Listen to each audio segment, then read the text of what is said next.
So before I start this video, I just want to warn anyone watching that trigger warning, I will mention abuse. I'm not going to go into details though, but I just wanted to full disclosure. Also, I will be getting a little bit personal in this video, but anyway, so the story starts a couple years ago.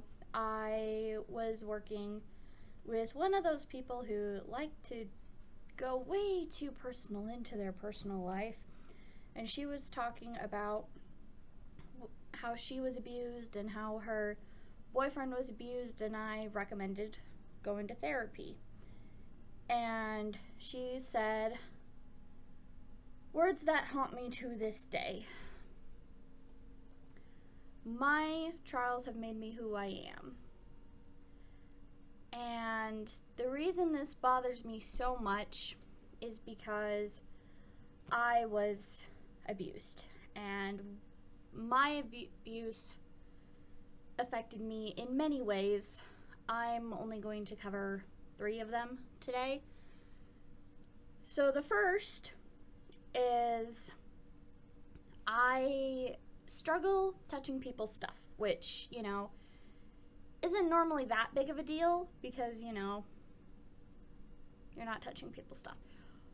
But there were occasions like I had a roommate who was like, hey, can you grab my purse? When I was passenger and they were driving, they're like, hey, can you grab my purse from back there? And it physically hurt to touch other people's stuff. It was not something I was comfortable with. And later on, I got a job and they asked me to clean the break room, and everyone had their stuff sprawled all over the break room table, and I was like, 1, I don't want to touch it. 2, I don't know where to put it. And so that was triggering for me. I also can't handle people touching my stuff, and I'm getting better. Therapy has helped. But that was one thing. Another, I can't open closed doors. Well, I've gotten better. But I can open, doors in public buildings or whatever. But for example, I lived in a casita, which is like a little off home attached to a house. I'm not explaining it very well. I'm not good at explaining things. All we had in the casita was our bedroom, a bathroom, and then the kitchen living area was together. And in the living area, it was so small we just had our desks for studying. Now, my roommate and I were both studying, and I needed something from the bedroom. I can't remember what or why, but when I went to go to the bedroom, the door was shut. Again, it was just her and I living in this small little space, and she was outside the room with me. I could see her, but I still could not physically get myself to open that door. And third, if you're not convinced, I went to the bank once, and the teller happened to have my abuser's name. As far as I know, they had never ever met before. They didn't know anything about each other. The person, the teller, I'm assuming got the name because their parents named them that, and it was just a name. It had no other connection to my abuser, but I struggled talking to this person. This person had not done anything to me, but I was just so irrationally scared of this person.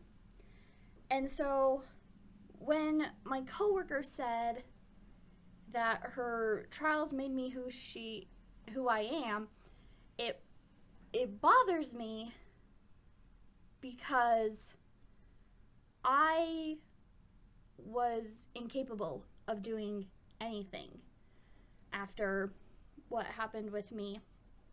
And I'm getting better, but I still struggle to a lot of extents. And I agree that, you know, trials do affect us in different ways. Like, because of what happened to me, I have huge empathy. I think it's empathy. Maybe it's sympathy. I get the two confused. It made me want to do this, to spread awareness about people who struggle mentally or have been through abuse like I was, or just abuse in general, because no level of abuse is okay. And I've become very passionate about raising awareness to this and helping people who don't understand, and those who have been through this to get help, because it's okay to get help. Because if someone breaks their leg, you're not going to be like, oh, well, that's your life now. You have to live with a broken leg, because that's made you who you are. You fell out of a tree, now you broke your leg. Guess that's how you have to live your life. It's like having that mentality with mental problems and illnesses and pain that's happened. And so that's why it bothered me so much, and that's why I decided to make a video about it, because I've thought about this over and over and over and over again, and I just wanted to get my thoughts out there and share, because I believe that therapy can help. Sometimes you don't have the right therapist, sometimes this, that, and the other happens, but I know that there is hope, even though it honestly, 100%, I thought I was doomed to live my life the way I was. Miserable with flashbacks and this, that, and the other, and I have gotten so much better. I'm not all the way there yet, but I'm getting there, and I am so happy that I am not crippled emotionally as much as I was once upon a time ago. And so that's all I had to say today. I hope you have a good day. I hope you know how much worth you have and that you matter. You mean so much. I'm so thankful that you watched this entire video. It means a lot to me. I am touched that there's actually people watching. I thank you so much. Bye.